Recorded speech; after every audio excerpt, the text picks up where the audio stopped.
Gaza में जो बारूदी जंग छिड़ी है उसकी कहानी इजराइल के वजूद में आने के दौर तक जाती है। 14 मई 1948 यही तारीख थी जब इजराइल नाम का देश वजूद में आया था। इजराइल बनने के अगले दिन ही युद्ध शुरू हो गया था। मिस्र, जॉर्डन, सीरिया और ईरान ने इजराइल पर हमला कर दिया था। इस युद्ध में फिलिस्तीन भी शामिल था, लेकिन अरब देशों पर यहूदी भारी पड़े। 1 साल बाद जंग खत्म हुई। इजरायली फौज ने 7.5 लाख फिलिस्तीनियों को खदेड़ दिया। फिलिस्तीन का बड़ा इलाका इजराइल के कब्जे में आ चुका था। 1949 में एक आर्मिस्टिस लाइन खींची गई, जिसमें फिलिस्तीन के 2 इलाके बने, वेस्ट बैंक और गाजा। गाजा को गाजा पट्टी भी कहा जाता है। 70 के दशक में फिलिस्तीन में एक नेता उभर कर आता है। नाम था यासिर अराफात। अराफात ने PLO यानी फिलिस्तीन लिबरेशन ऑर्गेनाइजेशन बनाया। 20 साल में PLO ने इजराइल पर कई हमले किए।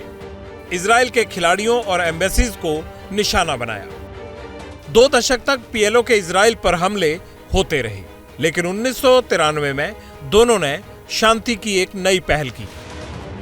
1993 में PLO के नेता यासिर अराफात और इजरायली PM यित्ज़हाक रबिन ने एक समझौते पर दस्तखत किए, जिसके मुताबिक PLO कट्टरपंथ और हिंसा का रास्ता छोड़ेगा, तो इजराइल ने भी शांति का वादा किया।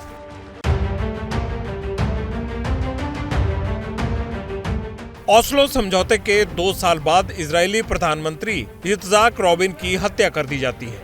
इल्जाम राइट विंग समर्थकों पर लगता है और यहीं से इजराइल और फिलिस्तीन के बीच संघर्ष का नया दौर शुरू होता है, जिसके सेंटर में था हमास। हमास का पूरा नाम हरकत उल मुक़ावमा अल इस्लामिया है। 1989 में पहले हमले को अंजाम दिया, जिसमें 2 इजरायली मारे गए। यासीन के जेल जाने के बाद अक्टूबर 1994 में हमास ने पहला फिदाइन हमला किया। तेल अवीव में हुए उस हमले में 22 इजरायली नागरिक मारे गए थे।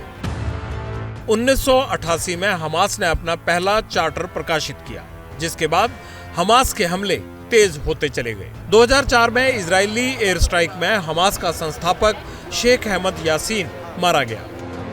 साल 2005 में इजराइल ने गाजा पट्टी पर अपना कब्जा छोड़ दिया।